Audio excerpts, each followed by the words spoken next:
ಇವತ್ತಿನ ಮುಖ್ಯ ಅತಿಥಿಗಳಾಗಿರ್ತಕ್ಕಂಥ ಡಾಕ್ಟರ್ ಅಶೋಕ್ ದಳವಾಯಿ ಅವರು ಕರ್ನಾಟಕದವರೇ.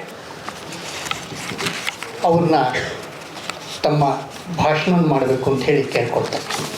ಎಲ್ಲರಿಗೂ ನಮಸ್ಕಾರ. ಈಗ ತಾವು ಹೇಳಿದ್ರಿ ನಾನು ಕರ್ನಾಟಕದವನು ಅಂತ. ಸೊ ಭಾಳ ಪರೋಕ್ಷವಾಗಿ ಕನ್ನಡದಲ್ಲಿ ಮಾತಾಡಲಿಕ್ಕೆ ಸೂಚನೆ ಕೊಟ್ಟಿದ್ದಾರೆ. ನಾನು ಇಂಥ ಸಂದರ್ಭದಲ್ಲಿ ಸಾಮಾನ್ಯವಾಗಿ ಆಂಗ್ಲ ಭಾಷೆಯಲ್ಲಿ ಮಾತಾಡೋದು ರೂಢಿ. ಇಲ್ಲಿ ಎಲ್ಲರಿಗೂ ಕನ್ನಡ ಬರುತ್ತೆ ಅಂತ ಭಾವಿಸಿದ್ದೀನಿ. ಆಂಗ್ಲ ಭಾಷೆ ಕನ್ನಡ ಮಿಶ್ರಣ ಮಾಡಿ ಮಾತಾಡೋಣ. ಇವತ್ತಿನ ಈ ಸುಸಂದರ್ಭದಲ್ಲಿ ವೇದಿಕೆ ಮೇಲೆ ಆಸೀನರಾದಂತಹ ಈ ಮಿಥಿಕ್ಸ್ ಸಂಸ್ಥೆಯ ಅಧ್ಯಕ್ಷರಾದಂತಹ ಶ್ರೀ ನಾಗರಾಜ್ ಅವರು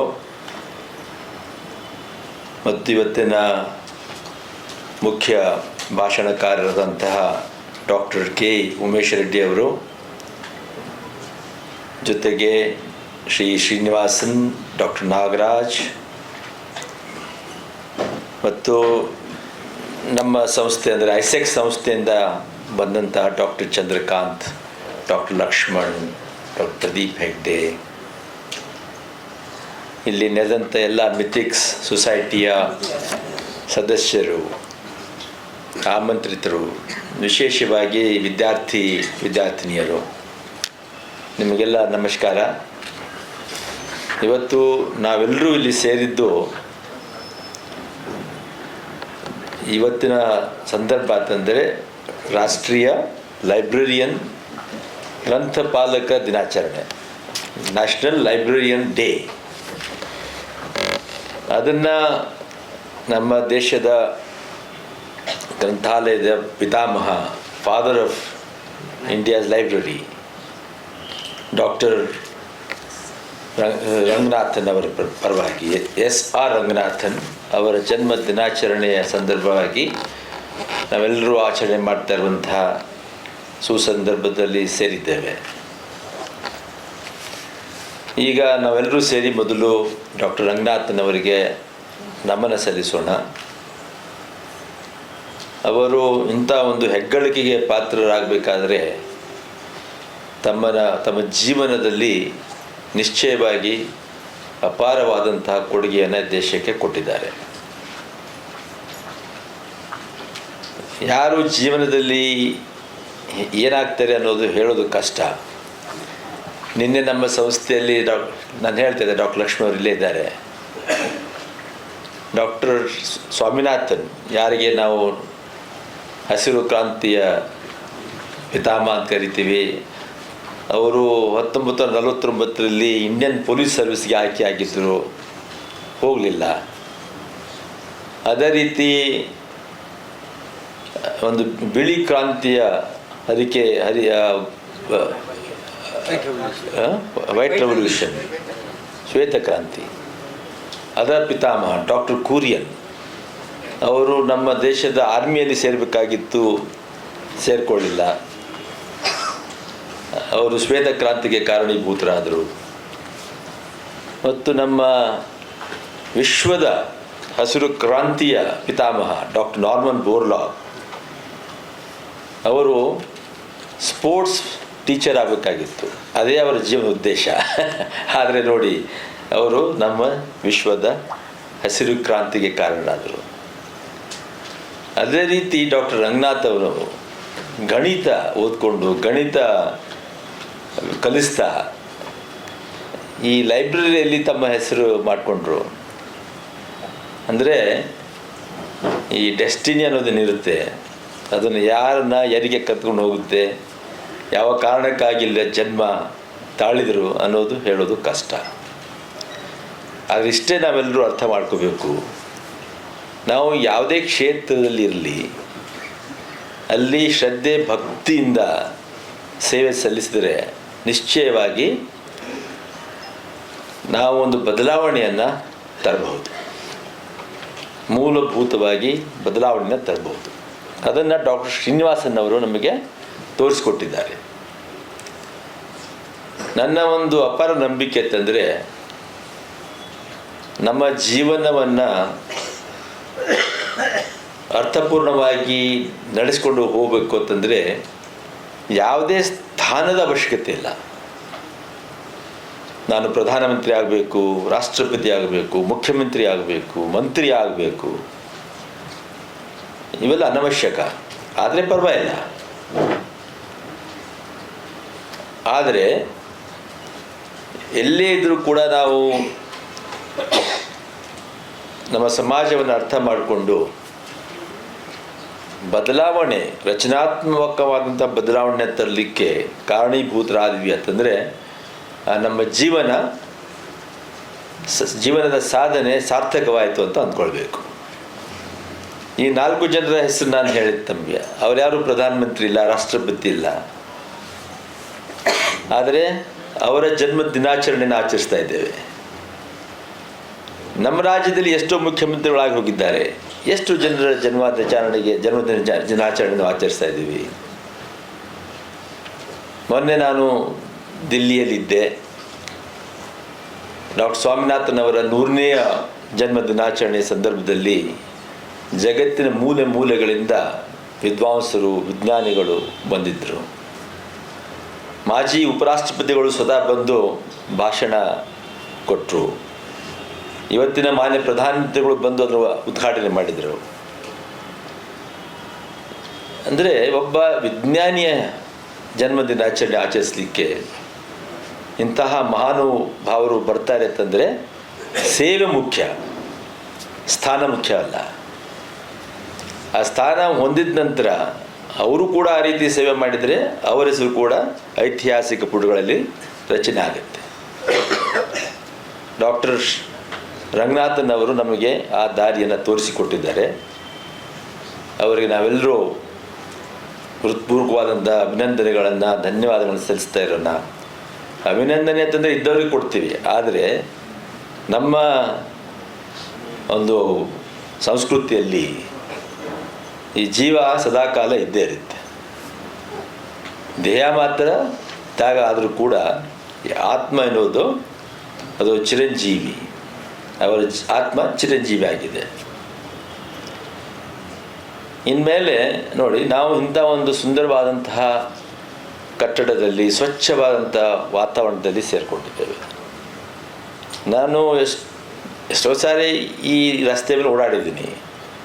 ನಾನು ಇಲ್ಲಿ ಕಮಿಷನರ್ ಆಗಿದ್ದೆ, ದಿನಾಲು ಓಡಾಡ್ತಾ ಇದ್ದೆ, ಆದರೆ ಒಳಗೆ ಬಂದಿರಲಿಲ್ಲ.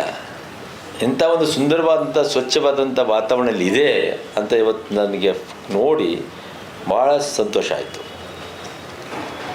ಯಾಕೆಂದರೆ ನಮ್ಮ ದೇಶದಲ್ಲಿ ಸ್ವಚ್ಛತೆಗೆ ಆದ್ಯತೆ ನಾವು ಕೊಡೋದಿಲ್ಲ. ಇವತ್ತಿನ ಸ್ವಚ್ಛ ಭಾರತ ಆರಂಭವಾಗೋದು ಮುಂಚೆ ಮಾನ್ಯ ಎಸ್ ಎಂ ಕೃಷ್ಣ ಅವರು ನಮ್ಮ ರಾಜ್ಯದ ಮುಖ್ಯಮಂತ್ರಿಗಳಾಗಿದ್ದಾಗ 1999ರಲ್ಲಿ ಸ್ವಚ್ಛ ಬೆಂಗಳೂರು ಅನ್ನೋದನ್ನು ಮೊದಲಿಗೆ ನಾವೇ ಆರಂಭ ಮಾಡಿದ್ದು. ಅಂದರೆ ಕರ್ನಾಟಕದ ಹೆಗ್ಗಳಿಕೆ. ಸ್ವಚ್ಛತೆ ಭಾಳ ಮುಖ್ಯ. ಮಹಾತ್ಮ ಗಾಂಧಿಯವರು ಕೂಡ ಅದನ್ನೇ ಹೇಳ್ತಾ ಇದ್ರು. ಈ ಇಂಥ ಒಂದು ಸ್ಥಳಕ್ಕೆ ಮಹಾತ್ಮ ಗಾಂಧಿಯವರು ಬಂದು ಹೋಗಿದ್ದಾರೆ ಅಂತಂದರೆ ಅದೊಂದು ಪುಣ್ಯ. ಈ ಸ್ಥಳ ಧಾರ್ಮಿಕವಾಯಿತು. ಗಾಂಧೀಜಿಯವರು ಯಾವಾಗ ಅವರ ಗುರುಗಳಾದಂಥ ಗೋಖಲೆಯವರು ಮೊದಲು ನೀನು ದೇಶವನ್ನು ಸುತ್ತಾಡಿ ದೇಶವನ್ನು ಅರ್ಥ ಮಾಡ್ಕೋ, ಆಮೇಲೆ ನೀನು ಸ್ವಾತಂತ್ರ್ಯ ಹೋರಾಟದಲ್ಲಿ ಬರಬಹುದು ಅಂತ ಆದೇಶ ಮಾಡಿದಾಗ ಅವರು ಎಲ್ಲ ಕಡೆ ಹೋಗ್ತಾರೆ. ವಾರಣಾಸಿ ಕೂಡ ಹೋದರು. ಆ ಕಾಶಿ ವಿಶ್ವನಾಥ ಮಂದಿರದ ಸುತ್ತಮುತ್ತಲು ಮತ್ತು ಮಂದಿರದಲ್ಲಿ ನೋಡುತ್ತ ಹೊಲಸು ಆಗರವನ್ನು ನೋಡಿ ಅವ್ರು ಹೇಳಿದರು, ಇದೇ ಧರ್ಮ ಅಂತಂದರೆ ಇಂಥ ಧರ್ಮ ನಮಗೆ ಬೇಡ. ಅಂದರೆ ಸ್ವಚ್ಛತೆಗೆ ಅಂತಹ ಒಂದು ಮಹತ್ವವನ್ನು ಅವ್ರು ಕೊಡ್ತಾಯಿದ್ರು. ಇವತ್ತು ಭಾಳ ಪರಿಪೂರ್ಣವಾಗಿ ಬದಲಾಗಿದೆ. ಅಲ್ಲಿ ಭಾಳ ಸ್ವಚ್ಛತೆ ಇದೆ. ಅದನ್ನು ನಾವು ಮಾನ್ಯ ಪ್ರಧಾನಮಂತ್ರಿಗಳಿಗೆ ಆಶ್ರಯನ ಕೊಡಬೇಕು. ಭಾಳ ಬದಲಾವಣೆ ಆಗಿದೆ ಇವತ್ತು. ಅಂದರೆ ಒಂದು ಕನಿಷ್ಠ ಎಷ್ಟು ವರ್ಷ ಆಯಿತು? 100 ವರ್ಷ ಆದ ನಂತರ ಸ್ವಚ್ಛತೆ ಆಯಿತು. ಮಹಾತ್ಮ ಗಾಂಧೀಜಿಯವರ ಕನಸು 100 ವರ್ಷಗಳಾದ ನಂತರ ನನಸಾಗಿದೆ ಇವತ್ತು ಸ್ವಚ್ಛತೆ. ಅಂದರೆ ಮಾಡಲಿಕ್ಕೆ ಪ್ರತಿಯೊಬ್ಬರಿಗೂ ಕೂಡ ಕೆಲಸ ಇದೆ. ಯಾವ ರೀತಿ ಬಸವಣ್ಣ ಹೇಳಿದ, ಕಾಯಕವೇ ಕೈಲಾಸ. ನಮ್ಮ ಕಾಯಕವನ್ನು ನಾವು ಅರ್ಥ ಮಾಡ್ಕೊಳ್ಬೇಕಾಗುತ್ತೆ. ಕಣ್ಣು ತೆರೆದ್ರೆ ಮಾತ್ರ ಅದು ಗೊತ್ತಾಗೋದಿಲ್ಲ, ಮನಸ್ಸು ತೆರೆಯಬೇಕು, ಹೃದಯ ತೆರೆಯಬೇಕು. ಅಂದಾಗ ನಮ್ಮ ಕಾಯಕ ಏನು ಅನ್ನೋದನ್ನು ನಮಗೆ ಅರ್ಥ ಆಗುತ್ತೆ. ನಮ್ಮ ದೇಶದಲ್ಲಿ ಅಂತಹ ಮಹಾನುಭಾವರು ಆಗಿ ಹೋಗಿದ್ದಾರೆ. ಈ ಮಿಥಿಕ್ ಸೊಸೈಟಿ ಏನಿದೆ ಇದನ್ನು ನೋಡಿ, ಆವಾಗಿನ ಜಿಲ್ಲಾಧಿಕಾರಿ ಅವರು ಇದಕ್ಕೆ ಸ್ಥಾಪನೆ ಮಾಡಿದ್ದಾರೆ ಅಲ್ವಾ? ಅವ್ರ ಜೊತೆಗೆ ಬೇರೆಯವರು ಸೇರ್ಕೊಂಡು ಮಾಡಿದ್ದಾರೆ. ಅಂದರೆ ಒಬ್ಬ ಅಧಿಕಾರಿ ಕೂಡ ತನ್ನ ಸೀಮಿತವಾದಂತಹ ಕಾರ್ಯಭಾರದ ಹೊರಗಡೆ ಹೋಗಿ ಕೂಡ ಕೆಲಸ ಮಾಡ್ಬೋದು ಅನ್ನೋಕ್ಕೆ ಉದಾಹರಣೆ. ಅದನ್ನು ಪ್ರತಿಯೊಬ್ಬರು ಮಾಡಬೇಕು. ಅದಕ್ಕೆ ಅವರು ಆ ದಿವಸ ಒಂದು ಬೀಜ ನೆಟ್ಟರು ಹಾಕಿದ್ರು ಅಂತ ಇವತ್ತು ನಾವೆಲ್ಲರೂ ಇಲ್ಲಿ ಕೂತ್ಕೊಂಡು ಒಂದು ಗಂಭೀರವಾದಂಥ ವಿಷಯದ ಮೇಲೆ ಚರ್ಚೆ ಮಾಡಲಿಕ್ಕೆ ಸಾಧ್ಯ ಆಗಿದೆ. ಮತ್ತು ಇಲ್ಲಿ ಸಾವಿರಾರು ಜನರು ಈ 100 ವರ್ಷಗಳಲ್ಲಿ ಇನ್ನು ಉಪಯೋಗ ಮಾಡ್ಕೊಂಡಿದ್ದಾರೆ, ಮುಂದೆ ಕೂಡ ಉಪಯೋಗ ಮಾಡ್ತಾ ಇರಲಿ. ಈ ಗ್ರಂಥಾಲಯಗಳೇನಿವೆ ಭಾಳ ಮುಖ್ಯ. ತಾವು ಹೇಳ್ದಂಗೆ, ನಮ್ಮ ರೆಡ್ಡಿಯವರು ಹೇಳ್ದಂಗೆ, ಒಂದು ಸಂಸ್ಥೆಯ ಹೃದಯ ಅಂತಂದರೆ ಗ್ರಂಥಾಲಯ. ಇಂಗ್ಲೀಷ್ನಲ್ಲಿ ಹೇಳ್ತೀವಲ್ಲ, ನಾಲೆಡ್ಜ್ ಇಸ್ ಪವರ್ ಅಂತ. ಎಲ್ಲಿಂದ ಬರುತ್ತೆ ಅದು? ಲೈಬ್ರರಿಯಿಂದ ಉದ್ಭವ ಆಗಲಿಕ್ಕಿಲ್ಲ, ಅದು ನಮ್ಮ ಮನುಷ್ಯರಿಂದಲೇ ಉದ್ಭವ ಆಗುತ್ತೆ. ನಮ್ಮ ಈ ಸುತ್ತಮುತ್ತಲಿನ ವಾತಾವರಣದಿಂದ ಉದ್ಭವ ಆಗುತ್ತೆ. ಅದನ್ನು ಸಂಗ್ರಹ ಮಾಡಬೇಕಾಗಿದ್ದು ಗ್ರಂಥಾಲಯ. ಈಗ ತಪ್ಪೋ ಸರಿನೂ ಗೊತ್ತಿಲ್ಲ, ಒಬ್ಬ ಇಂಗ್ಲೀಷ್ ಅಧಿಕಾರಿ ಬರೆದಿದ್ದಾನೆ, the Indians do not respect documentation ಅಂತ. Indians do not respect documentation. ಸ್ವಲ್ಪ ಮಟ್ಟಿಗೆ ಸರಿ ಇರ್ಬೋದು. ಈ ನಾವು ಕೂಡ ಇವತ್ತಿಗೂ ಕೂಡ ಎಲ್ಲರೂ ಡಾಕ್ಯುಮೆಂಟೇಶನ್ ಮಾಡ್ತಾ ಇಲ್ಲ. ಈಗ ನಮ್ಮ ವೇದ ಸಮಯಗಳಿಂದ ಎಲ್ಲ ವೇದಗಳೇನಿವೆ, ಉಪನಿಷತ್ತುಗಳೇನಿವೆ, ಅವನ್ನು ನಾವು ಎಲ್ಲಿ ಕೂಡ ಸರಿಯಾಗಿ ಸಂಗ್ರಹ ಮಾಡಲಿಲ್ಲ. ಅದನ್ನು ಓರಲಿ ನಾವು ಅದನ್ನು ಒಬ್ಬರಿಂದ ಒಬ್ರಿಗೆ ಕಲಿಸ್ತಾ ಹೋಗ್ಬಿಟ್ಟಿವಿ. ಅದರಿಂದ ಎಲ್ಲರಿಗೂ ಕೂಡ ತಲುಪಿಸ್ಲಿಕ್ಕೆ ಆಗಲಿಲ್ಲ. ಅದೇ ಕಾರಣ ಎಲ್ಲರೂ ವಿದ್ಯಾವಂತರಾಗಲಿಲ್ಲ. ಅಂದರೆ ಡಾಕ್ಯುಮೆಂಟೇಶನ್ ಮಾಡುವ ಒಂದು ಪಾತ್ರ ಎಷ್ಟಿದೆ ಅನ್ನೋದನ್ನು ನಾವು ಅರ್ಥ ಮಾಡ್ಕೊಳ್ಬೇಕು. ಇದರರ್ಥ ನಮ್ಮ ದೇಶದಲ್ಲಿ ಆ ರೀತಿ ಡಾಕ್ಯುಮೆಂಟೇಶನ್ ಎಲ್ಲ ಕಡೆ ಆಗಲಿಲ್ಲ ಅಂತ ಕೂಡ ಅನ್ಲಿಕ್ಕಾಗಲ್ಲ. ನಾನೇ ಒಡಿಶಾ ರಾಜ್ಯದಲ್ಲಿ ಭಾಳ ವರ್ಷ ಕೆಲಸ ಮಾಡಿದ್ದೇನೆ.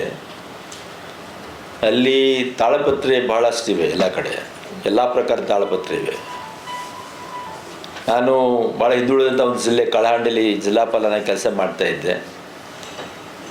ಅಲ್ಲಿ ನಾನು ಕೂಡ ಒಂದು ನಮ್ಮ ಜಿಲ್ಲೆಯ ಸಂಗ್ರಹಾಲಯವನ್ನು ಮಾಡಬೇಕು ಅಂತ ಉದ್ದೇಶ ಇಟ್ಕೊಂಡು ಕರೆ ಕೊಟ್ಟಾಗ ಆ ಹಳ್ಳಿಗಳಿಂದ ಜನರು, ವಿಶೇಷವಾಗಿ ಕೆಲವೊಂದು ಜನರ ಮನೇಲಿ ಇರ್ತವೆ, ಅಂದರೆ ಆ ಜಾತಿ ಹೇಳಬಾರ್ದು, ಅಂದರೆ ವಿಶೇಷವಾಗಿ ಬ್ರಾಹ್ಮಣರ ಮನೆ ತಂದ್ರೆ ಇವೆಲ್ಲ ಇರ್ತವೆ.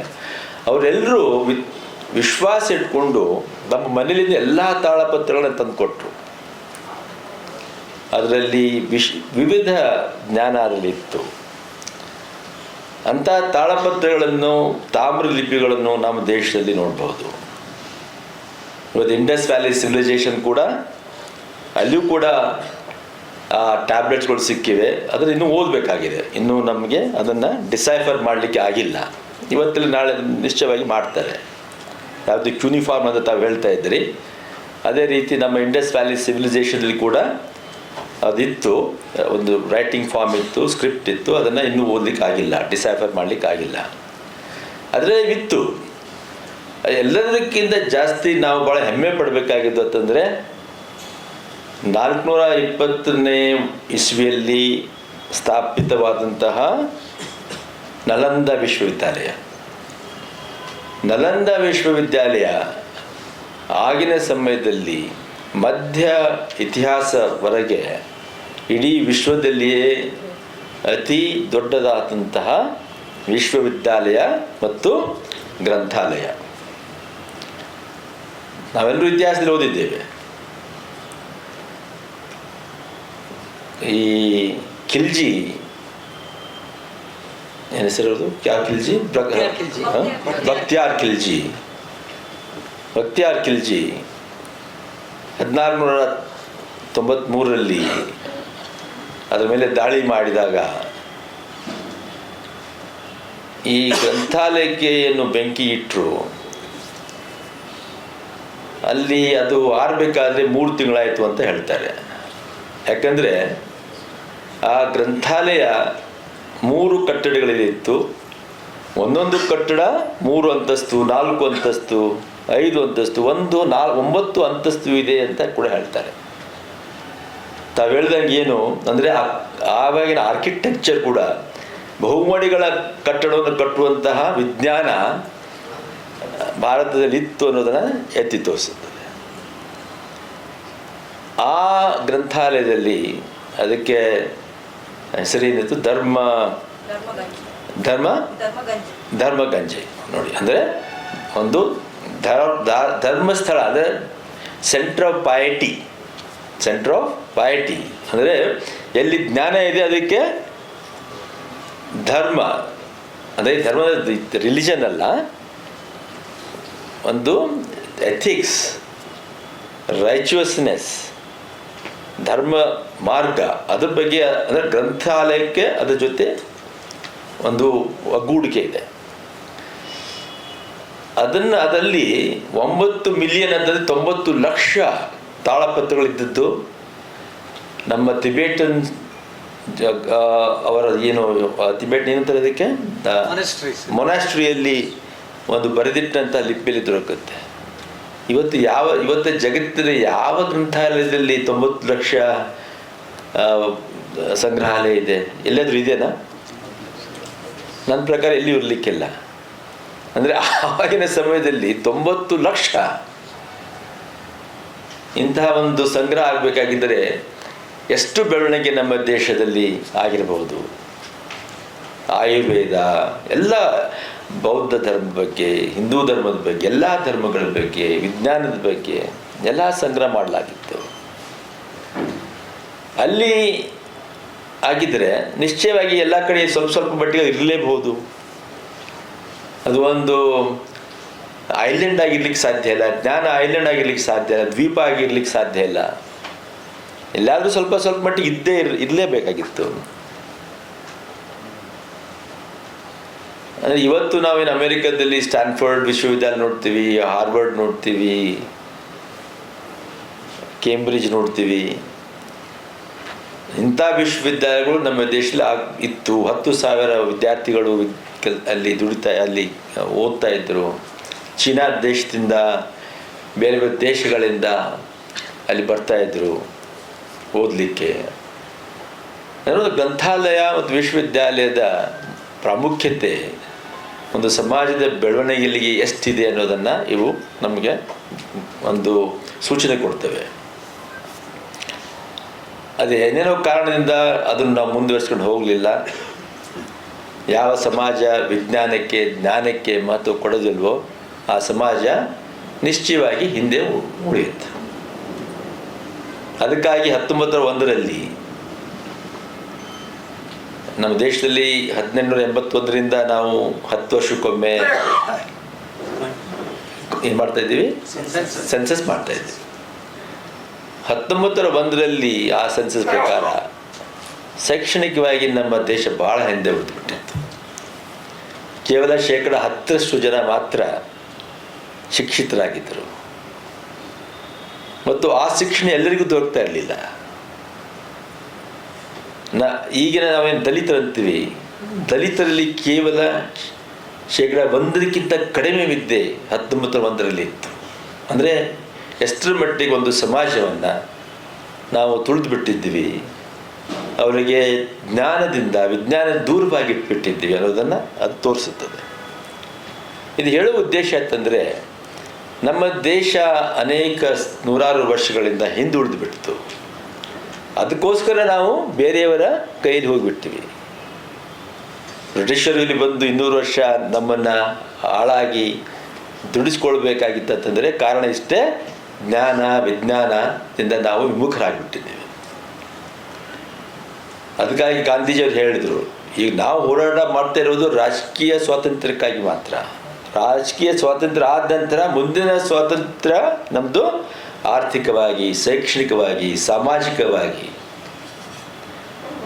ಆದರೆ 47ರಿಂದ ಏನೇನು ಮಾಡಬೇಕಾಗಿತ್ತೋ ಅದನ್ನು ಆವಾಗಲೇ ಅವರು ಎಲ್ಲ ನಮ್ಮ ಸ್ವಾತಂತ್ರ್ಯ ಹೋರಾಟಗಾರರು ತೋರಿಸ್ಕೊಟ್ಟರು ನಮಗೆ. ಉದಾಹರಣೆಗೆ ರಾಜಾರಾಮ್ ಮೋಹನ್ ರಾಯ್ ಮೊದಲೇ ಸಾಮಾಜಿಕವಾಗಿ ಹಳೆಯದನ್ನು ಬಿಟ್ಬಿಡಬೇಕು 1724ರಲ್ಲಿ. ರವೀಂದ್ರನಾಥ್ ಟ್ಯಾಗೋರ್ ಶೈಕ್ಷಣಿಕವಾಗಿ ಹೊಸ ಪ್ರಯೋಗ ಮಾಡಿದರು. ಬಾಬಾ ಸಾಹೇಬ್ ಅಂಬೇಡ್ಕರ್ ಈ ಏನು ನಮ್ಮ ಸಮಾಜದಲ್ಲಿ ನ್ಯೂನತೆಗಳಿವೆ, ಈ ರೀತಿಯ ಆಂತರಿಕತೆ ಇದೆ, ಅವನ್ನೆಲ್ಲ ಹೇಗೆ ಹೋಗಲಾಡಿಸಬೇಕು.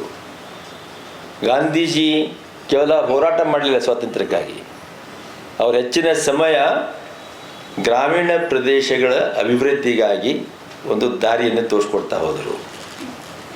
ಅಂದರೆ ಆವಾಗಿನ ನಮ್ಮ ಸ್ವಾತಂತ್ರ್ಯ ಹೋರಾಟಗಾರರು ಸಾಮಾಜಿಕ ಆರ್ಥಿಕ ಹೋರಾಟಗಾರರು ಕೂಡ. ಸರ್ ಎಂ ವಿಶ್ವೇಶ್ವರಯ್ಯ ಅವರಿಗೆ ನಾವು ಸರ್ ಅನ್ನೋದು ಭಾರತ ರತ್ನ ವಿಶ್ವೇಶ್ವರಯ್ಯ ಅನ್ಬೇಕು. 1925ರಲ್ಲಿ ಮುಂಬೈ ಪ್ಲ್ಯಾನ್ ತಯಾರು ಮಾಡಿದರು. ಆರ್ಥಿಕವಾಗಿ ನಾವು ನಾಳೆ ನಾವು ಸ್ವತಂತ್ರ ಆಗಿಬಿಟ್ರೆ ಏನು ಮಾಡಬೇಕು. ಜವಾಹರ್ಲಾಲ್ ನೆಹರು ಕೂಡ ಅದರಲ್ಲಿ ಭಾಗವಹಿಸಿದರು. ಅಂದರೆ ಇವರೆಲ್ಲರೂ ಮುಂದಾಲೋಚನೆ ಇಟ್ಕೊಂಡು ದೇಶದ ಬಗ್ಗೆ ಚಿಂತನೆ ಮಾಡ್ತಾಯಿದ್ರು. ಅದೆಲ್ಲ ಅವರು ಶಿಕ್ಷಿತರು, ಶಿಕ್ಷಣ ಅವ್ರಿಗಿತ್ತು ಅಂಥೇಳಿ ಅವರಿಗೆ ಹಿಂದೆ ಏನು ತಪ್ಪಾಗಿದೆ, ಇವತ್ತು ಬದಲಾವಣೆ ಏನು ಬೇಕಾಗಿದೆ, ಮುಂದೆ ನಮ್ಮ ದೇಶ ಸಮಾಜಕ್ಕೆ ಹೇಗಿರಬೇಕು ಅನ್ನೋದನ್ನು ಅವರು ಅರ್ಥ ಮಾಡಿಕೊಂಡ್ರು. ಈ ಲೈಬ್ರರೀಸ್ ಏನಿವೆ ನಮ್ಮ ದೇಶದಲ್ಲಿ ಎಷ್ಟು ಮಹತ್ವ ಕೊಟ್ಟಿದ್ದೇವೆ ಅದನ್ನು ಕೂಡ ನಾವು ಇವತ್ತಿನ ದಿನ ಯೋಚನೆ ಮಾಡಬೇಕು. ಈ ಪಾರ್ಲಿಮೆಂಟಲ್ಲಿ ಪ್ರಶ್ನೆ ಕೇಳ್ತಾ ಇರ್ತಾರಲ್ವ, ನಮ್ಮ ದೇಶ ಉದಾಹರಣೆಗೆ ಎಷ್ಟು ಲೈಬ್ರರೀಸ್ ಇವೆ, ಸಾರ್ವಜನಿಕ ಲೈಬ್ರರೀಸ್ ಎಷ್ಟು. ನಮ್ಮ ಮಿನಿಸ್ಟ್ರಿ ಆಫ್ ಕಲ್ಚರ್ ಏನಿದೆ ಗೌರ್ಮೆಂಟ್ ಆಫ್ ಇಂಡಿಯಾ, ಅವ್ರ ಪ್ರಕಾರ ನಮ್ಮ ದೇಶದಲ್ಲಿ ಸುಮಾರು 55,000 ಸಾರ್ವಜನಿಕ ಗ್ರಂಥಾಲಯಗಳಿವೆ. ನಮ್ಮ ದೇಶದಲ್ಲಿ ಒಟ್ಟು ಹಳ್ಳಿಗಳ ಜನಸಂಖ್ಯೆ 6,71,000, ಈಗ 7 ಲಕ್ಷ ಆಗಿರ್ಬೋದು. ಸುಮಾರು 2 ಲಕ್ಷ ಗ್ರಾಮ ಪಂಚಾಯತಿಗಳಿವೆ, 700 ಜಿಲ್ಲೆಗಳಿವೆ. ಇಂತಹ ಒಂದು ಜನಸಂಖ್ಯೆ ಉಳ್ಳ, ಅಂದರೆ 145 ಕೋಟಿ ಜನಸಂಖ್ಯೆ ಉಳ್ಳಂತಹ ಭೌಗೋಳಿಕವಾಗಿ ಇಂಥ ವಿಶಾಲವಾದಂತಹ ದೇಶದಲ್ಲಿ 7 ಲಕ್ಷ ಹಳ್ಳಿಗಳನ್ನು ಹೊಂದಿದಂತಹ ದೇಶದಲ್ಲಿ ಕೇವಲ 55,000 ಸಾರ್ವಜನಿಕ ಗ್ರಂಥಾಲಯಗಳಿವೆ ಅಂತಂದರೆ ಅಂಥ ಒಂದು ದುಃಖದಾಯಕವಾದಂಥ ಪರಿಸ್ಥಿತಿ. ಹಿಸ್ಟಾರಿಯನ್ಸ್ ಹೇಳ್ತಾರೆ, ಇತಿಹಾಸಕಾರರು, those who forget their history are condemned to repeat it ಅಂತ. ಯಾರು ತಮ್ಮ ಇತಿಹಾಸವನ್ನು ಮರೀತಾರೋ ಅವರು ಆ ಎಲ್ಲ ತಪ್ಪುಗಳನ್ನು ಮತ್ತೊಮ್ಮೆ ಮರುಕಳಿಸುವಂತೆ ಆಗುತ್ತೆ ಅಂತ. ನಮ್ಮ ದೇಶ ಮುಂದುವರಿದಂಥ ದೇಶ ಹಿಂದೆ ಉಳಿತು ಅಂತಂದರೆ ಅದಕ್ಕೆ ಏನೇನು ತಪ್ಪಾಗಿರ್ಬೋದು, ಅದನ್ನು ಇವತ್ತು ಸರಿಯಾಗಿ ನಾವು ಅದನ್ನು ತಿಳಿದುಕೊಳ್ಳಿಲ್ಲ ಅಂದರೆ ಮತ್ತೊಮ್ಮೆ ಅಂಥ ಪರಿಸ್ಥಿತಿಗೆ ಹೋಗುವಂಥ ಸಾಧ್ಯತೆ ಇರುತ್ತೆ. ವಿದ್ಯೆ ಬಹಳ ಮುಖ್ಯ. ಗ್ರಂಥಾಲಯಗಳು ವಿದ್ಯೆಯ ಒಂದು ಅಂಗ. ಈ 55,000 ಗ್ರಂಥಾಲಯಗಳಲ್ಲಿ ನಮ್ಮ ಹಳ್ಳಿಯಲ್ಲಿದ್ದಂಥ ಗ್ರಂಥಾಲಯಗಳು ಸೇರುತ್ತೆ ನಿಶ್ಚಯವಾಗಿ. ನಾನು ಹೋಗಿ ನೋಡಿರ್ತೇನೆ ಏನಿದೆ ಅದರಲ್ಲಿ. ನ್ಯೂಸ್ ಪೇಪರ್ ಕೂಡ ಸರಿಯಾಗಿ ಬರೋದಿಲ್ಲ ಅಲ್ಲಿ. ಆಮೇಲೆ ಅದು ದೊಡ್ಡ ಊರು ಅಂದರೆ ನಾನು ಹೇಳೋದು ಅದು ಒಂದು ಸೂಚನೆ ನಮ್ಮ ಸಾರ್ವಜನಿಕ ಗ್ರಂಥಾಲಯಗಳ ಪರಿಸ್ಥಿತಿ ಏನಿರ್ಬೋದು ಅಂತ. ನಮ್ಮ ಹಳ್ಳಿಯ ಒಂದು ಗ್ರಂಥಾಲಯ ನಾನು ನೆನಪು ಮಾಡಿಕೊಂಡ್ರೆ ಅದನ್ನು ನಾನು ಹೋಲಿಸಿದರೆ ಎಲ್ಲ ಹಳ್ಳಿಗಳು ಇದೇ ಪರಿಸ್ಥಿತಿ ಇರ್ಬೋದು ಅಂತ ಅನಿಸ್ತದೆ. ಯಾಕೆ ನಮ್ಮ ಗ್ರಾಮ ಪಂಚಾಯತಿಯವರು ಉದಾಹರಣೆಗೆ ಅದಕ್ಕೆ ತಮ್ಮ ಸ್ವಲ್ಪ ಸಹಾಯ ಮಾಡ್ತಾ ಇಲ್ಲ. ಇವತ್ತು ಯಾವುದೇ ಗ್ರಾಮ ಪಂಚಾಯತಿ ಹೋಗಿ ಕನಿಷ್ಠ 1, 2, 3 ಕೋಟಿಯ ಆದಾಯ ಇರುತ್ತೆ. 30-40 ವರ್ಷಗಳಿಂದ ಅವರಿಗೆ 3,000, 5,000 ಇರ್ತಾ ಇತ್ತು. ಅದು ಇವತ್ತು ಪ್ರತಿಯೊಂದು ಹಳ್ಳಿಗೆ ನಮ್ಮ MG ನರೇಗಾ ಇನ್ನೇನು 100 ಪ್ರಕಾರದ ಸ್ಕೀಮ್ಸ್ ಇವೆ ಇವತ್ತು. ಮಾನ್ಯ ನರಸಿಂಹರಾವ್ ಅವರು ಪ್ರಧಾನಮಂತ್ರಿ ಆದಾಗ 1992ರಲ್ಲಿ ಈ ಎಂಪ್ಲಾಯ್ಮೆಂಟ್ ಅಶ್ಯೂರೆನ್ಸ್ ಸ್ಕೀಮ್ ಅಂತ ಆರಂಭ ಮಾಡಿದರು. ಮೊದಲನೇ ವರ್ಷನೇ ಅವರು ಪ್ರತಿಯೊಂದು ಬ್ಲಾಕ್ನ 1 ಕೋಟಿ ಕೊಟ್ಬಿಟ್ರು. ಆದರೆ ಯಾಕೆ ಖರ್ಚು ಮಾಡಬೇಕು ಅನ್ನೋದೇ ನಮ್ಗೆ ಅರ್ಥ ಆಗ್ತಾ ಇರಲಿಲ್ಲ.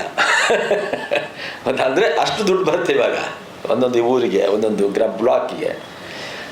ಆ ಗ್ರಾಮ ಪಂಚಾಯತಿಯವರು ಅದರಲ್ಲಿ ಪ್ರತಿ ವರ್ಷ 1 ಲಕ್ಷ ರೂಪಾಯಿ ಕೊಟ್ಟರೆ ಅವ್ರ ಗ್ರಂಥಾಲಯ ಎಷ್ಟು ದೊಡ್ಡದಾಗ್ಬೋದು? ಅದ್ರ ಬಗ್ಗೆ ಅವರ ಆಲೋಚನೆಯೇ ಇಲ್ಲ. ಇದಕ್ಕೆ ಕಾರಣ ಅಂತಂದರೆ ಸರ್ಕಾರದವರು, ರಾಜ್ಯ ಸರ್ಕಾರ, ಕೇಂದ್ರ ಸರ್ಕಾರ ಅವರನ್ನು ಮೀರಿ ನಿಮ್ಮಂಥವರು ಆ ತಿಳುವಳಿಕೆಯನ್ನು ಅವ್ರಿಗೆ ಕೊಟ್ಟಿಲ್ಲ. ಅಭಿವೃದ್ಧಿ ಅಂತಂದ್ರೆ ಏನು? ನಮ್ಮ ಪ್ರಕಾರ ಕೇವಲ ಹಾರ್ಡ್ವೇರ್, ಇನ್ಫ್ರಾಸ್ಟ್ರಕ್ಚರ್, ಕಟ್ಟಡ ಕಟ್ಟೋದು. ಆ ಕಟ್ಟಡದಲ್ಲಿ ಏನೇನು ಇಡಬೇಕು ಅನ್ನೋದು ನಮ್ಮ ಬಗ್ಗೆ ನಮಗೆ ಚಿಂತನೆ ಇರೋದಿಲ್ಲ. ಶಾಲೆಗೆ ಅಂತ ಕಟ್ಟಿದಂಥ ಕಟ್ಟಡದಲ್ಲಿ ಹಸುಗಳು ಓಡಾಡ್ತಾ ಇರ್ತವೆ ಅಲ್ವಾ? ಆಸ್ಪತ್ರೆಗೆ ಕಟ್ಟಿದಂಥ ಕಟ್ಟಡದಲ್ಲಿ ಅದೇ ಪರಿಸ್ಥಿತಿ. ಇವತ್ತು ವಿಶ್ವವಿದ್ಯಾಲಯಗಳು ಒಳ್ಳೊಳ್ಳೆ ಬಿಲ್ಡಿಂಗ್ ಇವೆ, ಆದರೆ ಅಲ್ಲಿ ಶಿಕ್ಷಕರೇ ಇಲ್ಲ. ಎಲ್ಲ ಇಡೀ ದೇಶದಲ್ಲಿ ಇವತ್ತಿನ ಸ್ಥಿತಿ ಅಂತಂದರೆ ವಿಶ್ವವಿದ್ಯಾಲಯಗಳಲ್ಲಿ 50% ಮಾತ್ರ ಶಿಕ್ಷಕರಿದ್ದಾರೆ. ಯಾಕಂದರೆ ನಮ್ಮ ಒಂದು ಭಾವನೆ ಅಂತಂದರೆ ಕಟ್ಟಡ ಕಟ್ಟಿದರೆ ಅದು ವಿಶ್ವವಿದ್ಯಾಲಯ,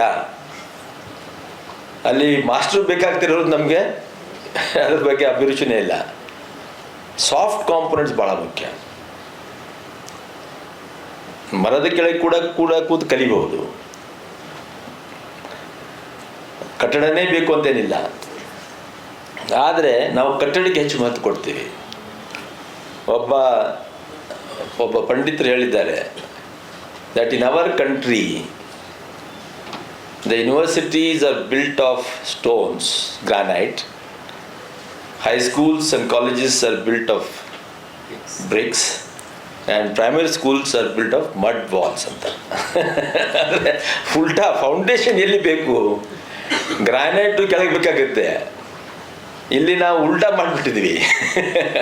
ಇದಕ್ಕಾಗಿ ಯಾವಾಗ ನಾವು ಇವ್ಯಾಲ್ಯೂಯೇಷನ್ ಮಾಡ್ತೀವಿ, ನಮ್ಮ ದೇಶದ ಪ್ರಾಥಮಿಕ ಶಾಲೆ ವ್ಯವಸ್ಥೆ ಪೂರ್ತಿಯಾಗಿ ಹದಗೆಟ್ಬಿಟ್ಟಿದೆ. 8ನೇ ತರಗತಿಗೆ ಬಂದಂಥ ವಿದ್ಯಾರ್ಥಿಗೆ ಇನ್ನೂ ಸರಿಯಾಗಿ ಅಕ್ಷರ ಜ್ಞಾನ ಕೂಡ ಇಲ್ಲ. ಗಣಿತ, ಲೆಕ್ಕ ಅದು ಕೂಡ ಗೊತ್ತಾಗ್ತಿಲ್ಲ. ಆ ಹೈಸ್ಕೂಲ್ ಮಾಸ್ಟರ್ ಏನು ಮಾಡಬೇಕು ಪಾಪ ಅಲ್ವಾ? ಅಂದರೆ ಇವತ್ತೇನು ಯಾವುದಕ್ಕೆ ಮಹತ್ವ ಕೊಡಬೇಕು ಅದು ಕೊಡ್ತಾ ಇಲ್ಲ. ಅದಕ್ಕಾಗಿ ಇವತ್ತು ಈ ನಮ್ಮ ವಿದ್ಯೆ ಮತ್ತು ಸಾಮಾಜಿಕ ಚಿಂತನೆ ಬಹಳ ಮುಖ್ಯವಾದದ್ದು. ಈ 55,000 ಗ್ರಂಥಾಲಯಗಳೇನಿವೆ ಅವು ಹಿಂದೆ ಉಳಿಲಿಕ್ಕೆ ಕಾರಣ ಅಂತಂದರೆ ಅನೇಕ ರಾಜ್ಯಗಳಲ್ಲಿ ಇವತ್ತಿಗೂ ಕೂಡ ಲೈಬ್ರರಿ ಪಾಲಿಸಿ ಅನ್ನೋದಿಲ್ಲ. ಕರ್ನಾಟಕದಲ್ಲಿ ಇರ್ಬೋದು, ಯಾಕೆ ಕರ್ನಾಟಕ ಒಂದು ಮುಂದುವರಿದಂಥ ರಾಜ್ಯ. ನಾವಿಷ್ಟೆಲ್ಲ ಒಪ್ಕೊಳ್ಬೇಕು. ನಮ್ಮ ದೇಶದಲ್ಲಿ ಒಂದು ಮುಂದುವರಿದಂಥ ರಾಜ್ಯ ಅಂತಂದರೆ ಕರ್ನಾಟಕ. ಎಲ್ಲ ದೃಷ್ಟಿಯಿಂದ, ಸಾಮಾಜಿಕವಾಗಿರ್ಬೋದು, ಈ ಶೈಕ್ಷಣಿಕವಾಗಿರ್ಬೋದು, ಎಲ್ಲ ರೀತಿಯಿಂದ ಇಲ್ಲಿ ಸ್ವಲ್ಪ ಹೆಚ್ಚಿಗೆ ಓಪನ್ನೆಸ್ ಇದೆ. ಈ ಅಂಕಿ ಸಂಖ್ಯೆ ನಾನು ಕೊಟ್ಟೆ. ಮಹಾರಾಷ್ಟ್ರ, ಕರ್ನಾಟಕ, ಕೇರಳ ರಾಜ್ಯಗಳಲ್ಲಿ ಅತಿ ಹೆಚ್ಚಿನ ಸಂಖ್ಯೆಯಲ್ಲಿ ಲೈಬ್ರರೀಸ್ ಇವೆ. ಅದು ಕೂಡ ಕನ್ನಡ ಅದರಲ್ಲಿ ಕೂಡ ಮುಂದುವರಿದೆ. ಕರೆಕ್ಟ್ ಅಲ್ವಾ? ಎಲ್ಲ ರಾಜ್ಯಗಳು ಈ ಲೈಬ್ರರಿ ಪಾಲಿಸಿ, ನಾವು ಹೇಳಿದ agriculture policy, textile policy, industrial policy, IT policy, ಎಲ್ಲ ಪಾಲಿಸಿ ಇದೆ. ಲೈಬ್ರರಿ ಪಾಲಿಸಿ ಇದನ್ನೇ ನಾವು ನೋಡಬೇಕು. ಈ ಲೈಬ್ರರಿ ಇದ್ದಂಥ ಲೈಬ್ರರಿಗಳನ್ನು ಹೇಗೆ ಸುಧಾರಿಸಬೇಕು ಮತ್ತು ಎಲ್ಲೆಲ್ಲಿ ಇಲ್ಲ ಹೇಗೆ ಹೊಸ ಲೈಬ್ರರಿ ವ್ಯವಸ್ಥೆ ಮಾಡಬೇಕು. ಇವುಗಳ ಜೊತೆಗೆ ಎಲ್ಲ ಶಾಲೆಗಳಲ್ಲಿ ಚಿಕ್ಕ ಚಿಕ್ಕ ಲೈಬ್ರರಿಗಳಿವೆ. ಇವನ್ನೆಲ್ಲ ಸೇರಿಸಿದರೆ ಸುಮಾರು 1,50,000 ಲೈಬ್ರರೀಸ್ ಆಗ್ಬೋದು.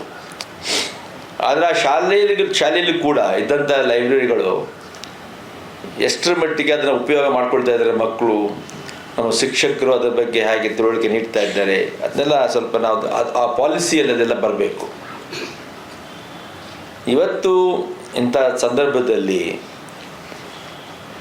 ನಾವು ಅದ್ರ ಬಗ್ಗೆ ಯೋಚನೆ ಮಾಡಿ ಸ್ವಲ್ಪ ಇದಕ್ಕೆ ಹೆಚ್ಚಿನ ಒಂದು ಪಬ್ಲಿಸಿಟಿ ಕೊಟ್ಟು ಸರ್ಕಾರ ಕೂಡ ಅದ್ರ ಬಗ್ಗೆ ಸ್ವಲ್ಪ ತಿಳುವಳಿಕೆ ನೀಡಿ ಅವರ ಗಮನವನ್ನು ಸೆಳೆದರೆ ಡಾಕ್ಟರ್ ರಂಗನಾಥನ್ ಅವರ ಆತ್ಮಕ್ಕೆ ಶಾಂತಿ ಸಿಗುತ್ತೆ ಅಂತ ನನ್ನ ಒಂದು ನಂಬಿಕೆ.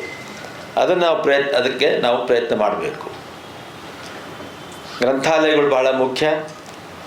ಈಗ ಈ ಗ್ರಂಥಾಲಯ ಏನಂತೀವಿ, ಲೈಬ್ರರಿ, ಅದು ಇನ್ನೂ ಯಾಕೆ ಬೇಕಾಗ್ತದಂದರೆ it is a bridge between the past and the present and a bridge to the future. ನಿಮ್ಮ ಒಂದು ಡೆಫಿನೇಷನ್ ಭಾಳ ಚೆನ್ನಾಗಿತ್ತು. ರಿಸರ್ಚ್ ನಿನ್ನ ಕೂಡ ನಾನು ನಮ್ಮ ಡಾಕ್ಟರ್ ಲಕ್ಷ್ಮಣ ನೆನಪಿಟ್ಟು ಮಾಡ್ಕೊಂಡು ನಿನ್ನ ಅದನ್ನ ನಾನು ಹೇಳಿದ್ದೆ ನಮ್ಮ ಹುಡುಗರಿಗೆ. ಅಲ್ಲಿ ರಿಸರ್ಚ್, ಸಂಶೋಧನೆ ಮತ್ತು ಅಕಾಡೆಮಿಕ್ಸ್ ಏನಂತಾರೆ ಕನ್ನಡದಲ್ಲಿ, ಶೈಕ್ಷಣಿಕ, ಆ ಎರಡರಲ್ಲಿ ಕೂಡ ಒಂದು ಅನ್ಯೋನ್ಯವಾದಂತಹ ಸಂಬಂಧ ಇದೆ. ಈ ಜ್ಞಾನ ಭಂಡಾರ, ಅಕಾಡೆಮಿಕ್ಸ್ ಜ್ಞಾನ ಭಂಡಾರ ಅಂದರೆ ಇವತ್ತಿನವರೆಗೆ ನಾವು ಏನೇನು ಸಂಶೋಧನೆ ಮಾಡಿ ತಿಳ್ಕೊಂಡು ಎಲ್ಲ ವಿಜ್ಞಾನಗಳಲ್ಲಿ, ಸಾಮಾಜಿಕ ಶಾಸ್ತ್ರ ಇರ್ಬೋದು, ಗಣಿತ ಇರ್ಬೋದು, ಫಿಸಿಕ್ಸ್ ಇರ್ಬೋದು, ಪ್ರತಿಯೊಂದರಲ್ಲಿ ಕೂಡ ಇವತ್ತಿನವರೆಗೆ ನಾವು ಏನೇನು ಅರ್ಥ ಮಾಡ್ಕೊಂಡಿವೆಯೋ ಅದು ಒಂದು ಕಾರ್ಪಸ್ ಫಂಡಾಗಿ ಅದು ಉದ್ಭವ ಆಗಿರುತ್ತೆ, ಅದು ಸ್ಥಾಪಿತವಾಗಿರುತ್ತೆ.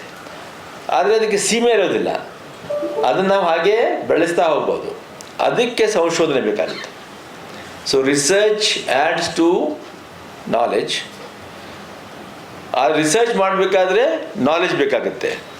ಇಲ್ಲಿವರೆಗೆ ಏನಾಯಿತು, ಏನು ನ್ಯೂನ್ಯತೆಗಳಿವೆ ಅಥವಾ ಏನು ಕುಂಠಿತವಾಗಿದೆ, ಅದನ್ನು ಹೇಗೆ ಸರಿಪಡಿಸಬೇಕಾಗಿದೆ. ಸೊ ಜ್ಞಾನ ಮತ್ತು ಸಂಶೋಧನೆ ಎರಡರಲ್ಲಿ ಕೂಡ ಒಂದು ಅನ್ಯೋನ್ಯವಾದಂಥ ಸಂಬಂಧ ಇದೆ. They are the two sides of the same coin. ಅದಕ್ಕೋಸ್ಕರ ಈ ಲೈಬ್ರರೀಸ್ ಏನಿರುತ್ತೆ, it is a bridge to the past, to the present, and then shows the way the future. ಈ ಲೈಬ್ರರೀಸು ಒಂದು ಕಮ್ಯುನಿಟಿ ಸೆಂಟರ್ ಅಂತ ನಾವು ತಿಳ್ಕೊಳ್ಬೇಕು.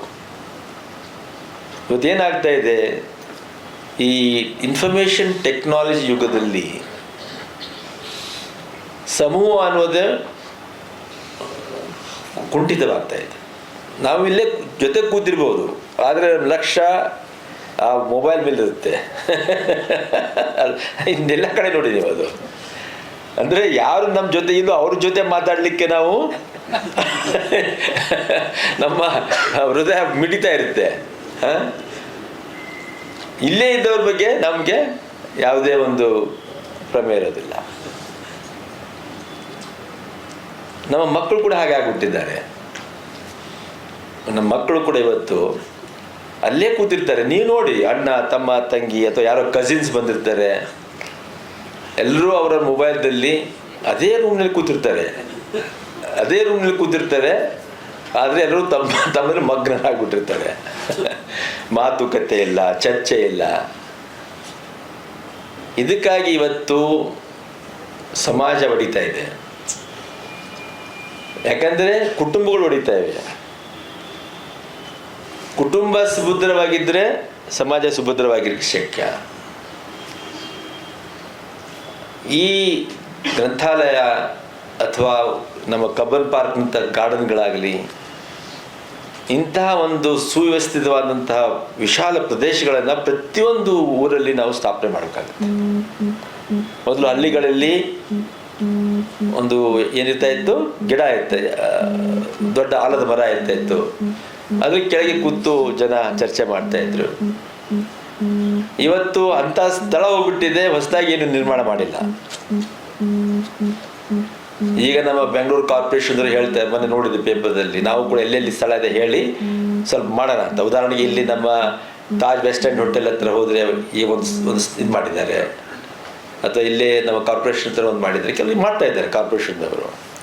ಬಟ್ ಯುರೋಪಿಯನ್ ಸಿಟಿಗೆ ಹೋದರೆ, ಪ್ರತಿಯೊಂದು ಐರೋಪ್ಯ ರಾಷ್ಟ್ರದಲ್ಲಿ ನೀವು 10 ಎಕರೆ, 20 ಎಕರೆ, 30 ಎಕರೆ ವಿಶಾಲ ಪ್ರದೇಶವನ್ನು ನೋಡ್ಬೋದು. ಸಾಯಂಕಾಲ ಎಲ್ಲ ಜನ ಬರ್ತಾರೆ, ಆಟ ಆಡ್ತಿರ್ತಾರೆ, ಏನೇನು ಚರ್ಚೆ ಮಾಡ್ತಾ ಇರ್ತಾರೆ.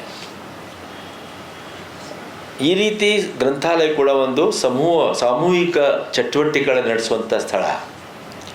ಇಲ್ಲಿ ಜನ ಓದ್ಲಿಕ್ಕೆ ಬರ್ಬೋದು, ಕತೆ ಕೇಳಲಿಕ್ಕೆ ಬರ್ಬೋದು, ಬರಹಗಾರರನ್ನು ನಾವು ಕರೆಸ್ತಾ ಇರ್ಬೋದು, ಅವರು ತಮ್ಮ ಕಥೆಗಳನ್ನು ಓದಲಿ, ಚರ್ಚೆ ಆಗಲಿ. ಅವಾಗೇನಾಗೈತೆ, ವೈವಿಧ್ಯವಾದಂತಹ ಚಟುವಟಿಕೆಗಳು ನಡೆದರೆ ಇದಕ್ಕೆ ಜೀವ ಬಂದ್ಬಿಡುತ್ತೆ. ನಮ್ಮ ರೆಡ್ಡಿಯವ್ರು ಹೇಳಿದರು, ನಾವು ಯಾವ ರೀತಿ ಮಾಡರ್ನೈಸ್ ಆಗ್ತಾ ಹೋಗ್ತಿದ್ವಿ ನಮ್ಮ ಕೆಲಸಕ್ಕೆ ಕುಂದು ಬರುತ್ತೆ ಅಂತ. ಆದರೆ ಆ ಕೆಲಸದ ಒಂದು ರೂಪ ಬದಲಾಗಿದೆ ಅಷ್ಟೇ, ಕೆಲಸದ ಒಂದು ರೂಪ ಬದಲಾಗುತ್ತೆ. ನಿಧಾನವಾಗಿ ಇವತ್ತು ಸ್ವಿಟ್ಜರ್ಲ್ಯಾಂಡ್ನಲ್ಲಿ ಅವರು ಹೊಸ ಒಂದು ಪಾಲಿಸಿ ಮಾಡ್ಕೊಂಡ್ಬಿಟ್ಟಿದ್ದಾರೆ. ಎಲ್ಲ ಮಾಸ್ಟರ್ಗಳು ಇವತ್ತು ಸ್ಮಾರ್ಟ್ ಬೋರ್ಡ್ ಉಪಯೋಗ ಮಾಡಬಾರ್ದು, ಮೊದಲನೇ ರೀತಿ ಚಾಕ್ ಬೋರ್ಡನ್ನೇ ಉಪಯೋಗ ಮಾಡಬೇಕು. ಯಾಕಂದರೆ ಅದಕ್ಕೆ ಒಂದು ಮಹತ್ವ ಇತ್ತು. ಇಂಪರ್ಸ್ನಲ್ ರಿಲೇಷನ್ ಇರಬಾರ್ದು, ಪರ್ಸ್ನಲ್ ರಿಲೇಷನ್ ಆಗಬೇಕು. ಸೊ ನಿಧಾನವಾಗಿ ನಿಶ್ಚಯವಾಗಿ ಎಲ್ಲ ಕಡೆ ಒಂದು ಬದಲಾವಣೆ ಬಂದೇ ಬರುತ್ತೆ. ಆದರೆ ಈ ಲೈಬ್ರರೀಸ್ ಏನು ನಾನು ಹೇಳಿದ್ದೆ, they are the centres, they are the bridge node between past, present and the future. ಜೊತೆಗೆ they can strengthen democracy, they can foster social equity and make the citizens responsible. ತಾವು ಹೇಳಿದ ಇನ್ಫಾರ್ಮ್ ಡಿಸಿಷನ್ ತೊಗೊಳ್ಳಿಕ್ಕೆ, inform decision ಯಾವಾಗ ತೊಗೊಳ್ಳಿಕ್ಕೆ ಸಾಧ್ಯ? ನಮ್ಮ ಜನರಿಗೆ ಜ್ಞಾನವಿದ್ದಾಗ ಮಾತ್ರ ಇನ್ಫಾರ್ಮ್ ಡಿಸಿಷನ್ ತೊಗೊಳ್ಳಿಕ್ಕೆ ಸಾಧ್ಯ. ಲೈಬ್ರರೀಸ್ ಇವಕ್ಕೆ ಪೂರಕವಾಗಿ ಕೆಲಸ ಮಾಡ್ಬೋದು. That means they will make our citizens informed, knowledgeable, good citizens, help them to take informed decision, make them good citizens of a democratic country. ನಮ್ಮ ಸಮಾಜದ ಬಗ್ಗೆ ಕಳಕಳಿ ಹೊಂದಿದಂತಹ ನಾಗರಿಕರಾಗ್ತಾರೆ. ಈ ನಮ್ಮ ಗ್ರಂಥಾಲಯಗಳು ಈ ಎಲ್ಲವನ್ನು ಸಾಧಿಸುವಂತಹ, ಪೂರೈಸುವಂತಹ ಸಾಮರ್ಥ್ಯವನ್ನು ಹೊಂದಿವೆ. ಇದನ್ನು ನಾವೆಲ್ಲರಿಗೂ ತಿಳಿಸಿ ಹೇಳುವಂತಹ ಸಮಯ ಬಂದಿದೆ. ಆಯಾ ಸಮಯಕ್ಕೆ ಆಯಾ ಬೇಡಿಕೆಗಳನ್ನು ನಾವು ಕಂಡುಕೊಂಡು ಅದ್ರ ಬಗ್ಗೆ ನಾವು ಸ್ವಲ್ಪ ಮಟ್ಟಿಗೆ ಕೆಲಸ ಮಾಡಿದರೆ ಅದು ಕೂಡ ನಮ್ಮ ಒಂದು ಸೇವೆ ಆಗುತ್ತೆ. ಯಾವ ರೀತಿ ಡಾಕ್ಟರ್ ಶ್ರೀನಿವಾಸ ರಂಗನಾಥನವರು ಮಾಡಿದರೋ ತಮ್ಮ ಸಮಯದಲ್ಲಿ, ಆ ರೀತಿ ನಮ್ಮ ಸಮಯದಲ್ಲಿ ನಾವು ಮಾಡಬೇಕಾಗುತ್ತೆ. ಗಾಂಧೀಜಿಯವರು ಹೇಳಿದಂತೆ, be the change agent of the change you want to see. ನಮ್ಮಲ್ಲಿ ಏನಾಗುತ್ತೆ, ಸಾಮಾನ್ಯವಾಗಿ ನನಗೆ ಇದಿಲ್ಲ, ಅದಿಲ್ಲ, ಇದು ಬೇಕಾಗಿತ್ತು, ಅದು ಮಾಡಬೇಕಾಗಿತ್ತು ಹೇಳ್ತೀವಿ. ನಾವೇ ಯಾಕೆ ಮಾಡಬಾರ್ದು? ನಾವೇ ಸ್ವತಃ ಆ ಬದಲಾವಣೆಯ ಏಜೆಂಟ್ ಆಗ್ಬೋದಲ್ವಾ? ಅದನ್ನು ನಾವು ಅರ್ಥ ಮಾಡಿಕೊಂಡ್ರೆ ಇಂಥ ಮಹಾ ಪುಣ್ಯಾತ್ಮರ ಜನ್ಮ ದಿನಾಚರಣೆ ಆಚರಿಸುವುದು ಅದಕ್ಕೆ ಒಂದು ಅರ್ಥ ಬರುತ್ತೆ. ನಿಮಗೆಲ್ಲರಿಗೂ ಭಾಳ ಧನ್ಯವಾದ. ನನಗೆ ಇಲ್ಲಿ ಆಮಂತ್ರಿಸಿ ತಮ್ಮ ಜೊತೆಗೆ ಈ ಸಮಯವನ್ನು ಕಳೆಯುವಂಥ ಅವಕಾಶ ಮಾಡಿಕೊಟ್ಟಿದ್ದೀರಿ. ಮತ್ತು ಈ ಮಿಥಿಕ್ಸ್ ಸೊಸೈಟಿ ನೋಡಿ ಭಾಳ ನನಗೆ ಸಂತೋಷ ಆಯಿತು. ನಿಶ್ಚಯವಾಗಿ ಮತ್ತೆ ನಾನು ಆವಾಗ ಬರ್ತಾ ಇರ್ತೀನಿ. ಯಾಕೆ ಇತಿಹಾಸ ಬಗ್ಗೆ ನನಗೂ ಕೂಡ ಸ್ವಲ್ಪ ಮಟ್ಟಿಗೆ ಅಭಿರುಚಿ ಇದೆ. ಮತ್ತು ಇತಿಹಾಸ ತಿಳ್ಕೊಂಡ್ರೆ ನಮಗೂ ಕೂಡ ಒಂದು ಗರ್ವ ಬರುತ್ತೆ, ನಮ್ಮ ದೇಶದ ಬಗ್ಗೆ, ನಮ್ಮ ಸಮಾಜದ ಬಗ್ಗೆ. ನಾವು ಕೂಡ ಮುಂದೆ ಇನ್ನೂ ಹೆಚ್ಚಿಗೆ ಬೆಳಿಬೋದು ಅನ್ನೋಂತಹ ಒಂದು ಮನಸ್ಸಿಗೂ ಹೆಮ್ಮೆ ಬರುತ್ತೆ. ತಮಗೆ ಇಷ್ಟು ಸಂಖ್ಯೆಯಲ್ಲಿ ಸೇರಿದರೆ ಅದು ಭಾಳ ದೊಡ್ಡ ವಿಷಯ. ಯಾಕೆಂದ್ರೆ ಇವತ್ತು ಇಂಥ ದಿನಾಚರಣೆಯಲ್ಲಿ ಭಾಗವಹಿಸುವಂಥ ಜನರ ಸಂಖ್ಯೆ ಕೂಡ ಕಡಿಮೆ ಆಗ್ತಾ ಇದೆ. ಇಲ್ಲಿ ನಿಮ್ಮನ್ನೆಲ್ಲ ನೋಡಿ ಭಾಳ ಸಂತೋಷ ಆಯಿತು. ಬೆಂಗಳೂರಿಗೆ ಒಂದು ವಿಶೇಷತೆ ಇದೆ, ಏನೇ ಅಂದ್ಕೊಳ್ಳಿ. ಎಷ್ಟೋ ಜನ ಹೇಳ್ತಾರೆ ಬೆಂಗಳೂರಲ್ಲಿ ಹಾಗೆ ಹೀಗೆ ಅಂತೇಳಿ. ನನ್ನ ಪ್ರಕಾರ ಇಡೀ ದೇಶದಲ್ಲಿ ಬೆಂಗಳೂರು ಬಹಳ ಒಂದು ಸಾಂಸ್ಕೃತಿಕವಾಗಿ ಎಲ್ಲ ರೀತಿಯಿಂದ ಒಂದು ಮುಂದುವರಿದಂತಹ ಒಳ್ಳೆಯ ನಗರ. ಇನ್ನೂ ಮಾಡಬೇಕಾಗಿದ್ದು ಭಾಳಷ್ಟಿದೆ, ಆದರೆ ಅದನ್ನು ನಾವು ಮಾಡಬೇಕಾದ್ರೂ ನಾವೆಲ್ಲರೂ ಸೇರಿ ಅದು ಮಾಡೋಣ. ತಮಗೆಲ್ಲ ಧನ್ಯವಾದ, ಒಳ್ಳೆಯದಾಗಲಿ, ನಮಸ್ಕಾರ. ಇವತ್ತಿನ ಮುಖ್ಯ ಅತಿಥಿಗಳಾದಂಥ ಡಾಕ್ಟರ್ ಅಶೋಕ್ ದಳವಾಯಿಯವರು ಕನ್ನಡದಲ್ಲಿಯೇ ಸುಲಲಿತವಾಗಿ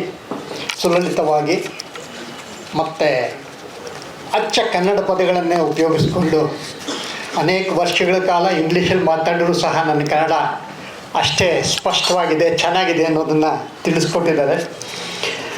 ಅವರಿವತ್ತು ವಿಶೇಷವಾಗಿ ಏನು ಡಾಕ್ಟರ್ ಎಸ್.ಆರ್. ರಂಗನಾಥನ್ ಮತ್ತು ಸ್ವಾಮಿನಾಥನ್ ಅವರು ಸಮಾಜದ ಬದಲಾವಣೆ ಹರಿಕಾರರಾದರು.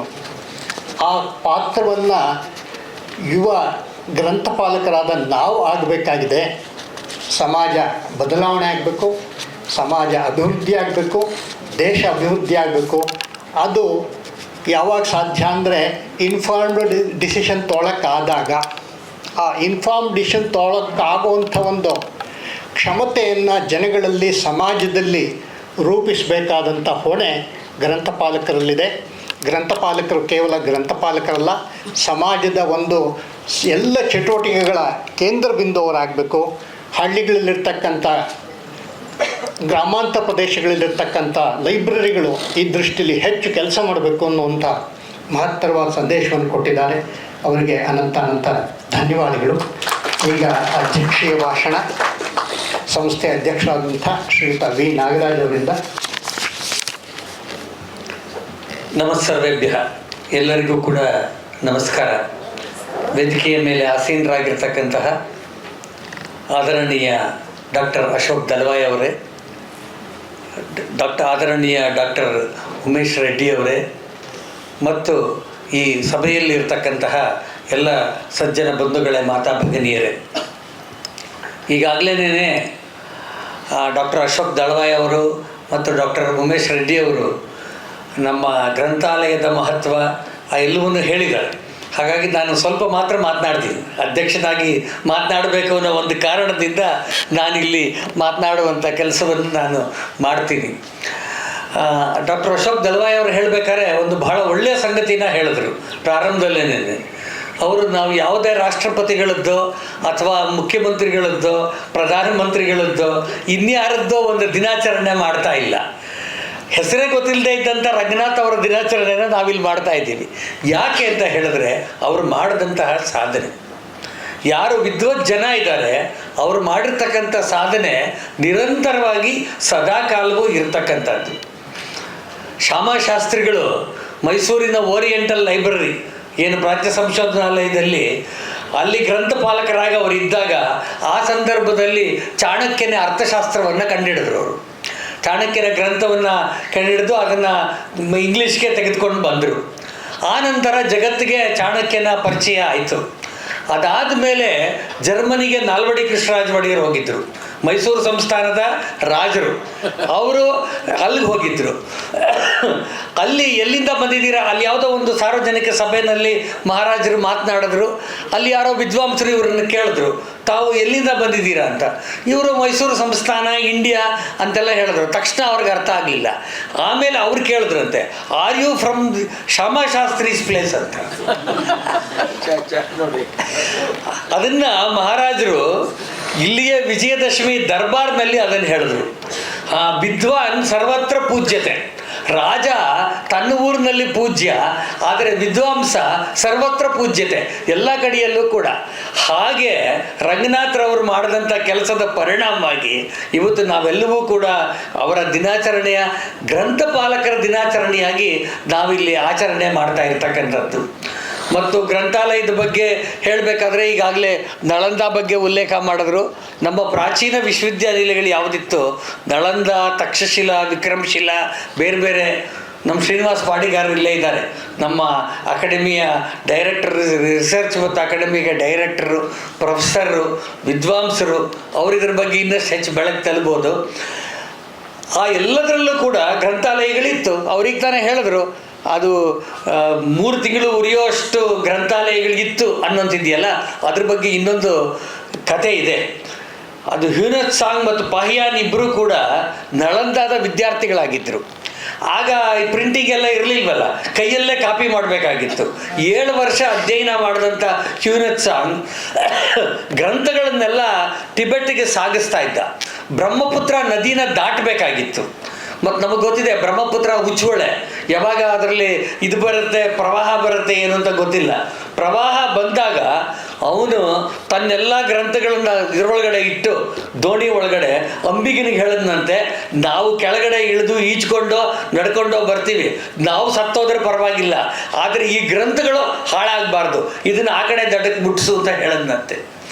ಇವತ್ತು ಕೂಡ ನಮಗೆ ಅನೇಕ ಗ್ರಂಥಗಳು ಆಗ ಅವತ್ತೆಲ್ಲ ನಳಂದ ಹತ್ಕೊಂಡು ಉರಿದಾಗ ಎಲ್ಲ ಹೊರಟೋಗಿದೆ. ಆದರೆ ಅವತ್ತಿದ್ದಂಥ ಗ್ರಂಥಗಳ, ತಾಳೆಗರಿ ಗ್ರಂಥಗಳ ಕಾಪಿ ನಮಗೆ ಸಿಗ್ತಕ್ಕಂಥದ್ದು ಇವತ್ತು ಕೂಡ ಟಿಬೆಟಿಯನ್ ಮೊನಾಸ್ಟ್ರಿನಲ್ಲೇ. ಈಗ ಒಂದು 8 ವರ್ಷದ ಕೆಳಗೆ ಕಾಶ್ಮೀರದ ಅಭಿನವ ಗುಪ್ತರ ಬಹಳ ದೊಡ್ಡ 100ನೇ ವರ್ಷವನ್ನು 1000ನೇ ವರ್ಷವನ್ನು ಆಚರಣೆ ಮಾಡಿದಾಗ ಅಭಿನವ ಗುಪ್ತರ ಗ್ರಂಥಗಳು, ಅದರ ಸಂಸ್ಕೃತ ಗ್ರಂಥಗಳು ನಮಗೆ ಸಿಕ್ಕಿದ್ದು ಟಿಬೆಟಿಯನ್ ಮೊನಾಸ್ಟ್ರಿನಲ್ಲಿ. ಸೊ ಹೀಗೆ ನಮ್ಮ ಪರಂಪರೆ ಏನಿದೆ, ನಮ್ಮ ಜ್ಞಾನ ಏನಿದೆ, ಅವೆಲ್ಲವೂ ಕೂಡ ನಮಗೆ ಸಿಗ್ತಕ್ಕಂಥದ್ದು ಈ ಒಂದು ಗ್ರಂಥಾಲಯದಲ್ಲೇ. ಆದ್ದರಿಂದ ಆ ಗ್ರಂಥಾಲಯದ ಆಚರಣೆಗೆ ತಾವೆಲ್ಲ ಕೂಡ ಇಲ್ಲಿ ಸೇರಿರ್ತಕ್ಕಂಥದ್ದು, ಮಿಥಿಕ್ ಸೊಸೈಟಿ ಆಹ್ವಾನ ಮನಸ್ಸು ಬಂದಿರತಕ್ಕಂಥದ್ದಕ್ಕೆ ಮೊಟ್ಟ ಮೊದಲು ನಿಮ್ಮೆಲ್ಲರಿಗೂ ಕೂಡ ನಮಸ್ಕಾರಗಳು, ಧನ್ಯವಾದಗಳು. ಇನ್ನೊಂದು ವಿಷಯವನ್ನು ಹೇಳಿ ನಾನು ನನ್ನ ಮಾತನ್ನು ಮುಗಿಸ್ತೀನಿ. ಅದು ಅಂತ ಹೇಳಿದ್ರೆ, ನಮ್ಮ ಮಿಥಿಕ್ ಸೊಸೈಟಿ ಪ್ರಾರಂಭ ಆದಾಗ ನಮ್ಮ ಕಾರ್ಯದರ್ಶಿಗಳು ಹೇಳಿದ್ರು, ಇದನ್ನು ರಿಚರ್ಡ್ ಅವರು ಪ್ರಾರಂಭ ಮಾಡಿದ್ದು. ಅವ್ರು ಹೇಳ್ದಂಗೆ ಜಿಲ್ಲಾ ಕಲೆಕ್ಟರ್ ಅವರು, ಕಂಟೋನ್ಮೆಂಟ್ ಕಲೆಕ್ಟರ್ ಆಗಿದ್ದವರು. ಆದರೆ ಭಾರತೀಯ ಸಂಸ್ಕೃತಿನ ಅಧ್ಯಯನ ಮಾಡಬೇಕು ಅಂತ ಪ್ರೊಫೆಸರ್ ಕೃಷ್ಣಸ್ವಾಮಿ ಅಯ್ಯಂಗಾರ್ ಅವ್ರ ಜೊತೆಯಲ್ಲಿ ಸೇರಿ ಹಿಸ್ಟಾರಿಯನ್ ಅವರು ಇದನ್ನು ಪ್ರಾರಂಭ ಮಾಡಿದ್ದು. ಅವರ ನಂತರ ಟಬಾರ್ಡ್ ಅಂತಕ್ಕಂಥವರು, ಅವರು ಒಬ್ಬ ಪ್ರೀಸ್ಟ್, ಆದರೆ ಅವರು ಇದರ ಅಧ್ಯಕ್ಷರಾಗಿ 17-18 ವರ್ಷಗಳ ಕಾಲ ಇದ್ದರು. ಟಬಾರ್ಡ್ ಬಗ್ಗೆ ಅವಾಗ ಇದ್ದಿದ್ದು ಕಂಪ್ಲೇಂಟ್ ಇತ್ತು ಅವ್ರ ಬಗ್ಗೆ. ಅವರು ಕ್ರಿಶ್ಚಿಯನ್ ಪಾದ್ರಿ ಆಗಿದ್ದರು. ಅವರ ಮೇಲ್ನವ್ರಿಗೆ ಕಂಪ್ಲೇಂಟ್ ಕೊಟ್ರಂತೆ, mister Tabard is more interested in mythic society than in his priestly work ಅಂತ ಹಾಕಿದ್ರಂತೆ. ಸೊ ಅವರು ಇಲ್ಲಿ ಬಂದು ಇದನ್ನು ಬೆಳೆಸೋಕ್ಕೆ ತುಂಬ ಪ್ರಯತ್ನ ಪಟ್ಟರು. ಅವ್ರ ಬಗ್ಗೆ ಒಂದು ದಾಖಲೆ ಆಗಿರೋಗರಿದೆ. ಆಗ ಮೈಸೂರು ಸಂಸ್ಥಾನದಲ್ಲಿ ಸೈನ್ಯದ ಮುಖ್ಯಸ್ಥರಾಗಿದ್ದರು ಕರ್ನಲ್ ದೇವರಾಜ ಅರಸ್ ಅಂತ, ದೇಸಿ ಅರಸ್ ಅಂತ. ಕರ್ನಲ್ ದೇಶಿರಾಜ ಅರಸ್ ಅವರು, ಇವ್ರು ಟಬಾರ್ಡ್ ಅವರು ದಿವಸ 5 ಕಿಲೋಮೀಟ್ರ್ ನಡ್ಕೊಂಡು ಬರ್ತಾಯಿದ್ರು. ಬ್ರಿಗೇಡ್ ರೋಡ್ನಿಂದ ಇಲ್ಲಿಗೆ ನಡ್ಕೊಂಡು ಬರ್ತಾಯಿದ್ರು ಈ ಕೆಲಸಕ್ಕೋಸ್ಕರ. ಅದಕ್ಕೆ ದೇಸಿರಾಜು ಅವರು ಅವ್ರಿಗೆ ಹೇಳಿದ್ರಂತೆ, ನಿಮಗೆ ಒಂದು ಕುದುರೆ ಕೊಡಿಸ್ಬಿಡ್ತೀನಿ ನಾನು, ನೀವು ಕುದುರೆ ಮೇಲೆ ಬನ್ನಿ, ಕುದುರೆ ಕಲ್ತ್ಕೊಂಬಿಡಿ ನೀವು ಕುದುರೆ ಓಡಿಸೋದನ್ನು ಅಂತ. ಅದಕ್ಕೆ ದೇಸಿರಾಜು ಹೇಳಿದ್ರಂತೆ, ಆಗಿನ ಕಾಲದಲ್ಲಿ ಕುದುರೆ ಬೆಲೆ 500 ರೂಪಾಯಿ, ನೀವು 500 ರೂಪಾಯಿ ಕೊಟ್ಟರೆ ನಾನು ಅಷ್ಟು ಗ್ರಂಥಗಳನ್ನು ನಮ್ಮ ಗ್ರಂಥಾಲಯಕ್ಕೆ ತಗೋತೀನಿ ಅಂದ್ರಂತೆ. ಹೀಗೆ ಮಿಥಿಕ್ ಸೊಸೈಟಿಯ ಗ್ರಂಥಾಲಯ ಬೆಳೆದಿದ್ದು.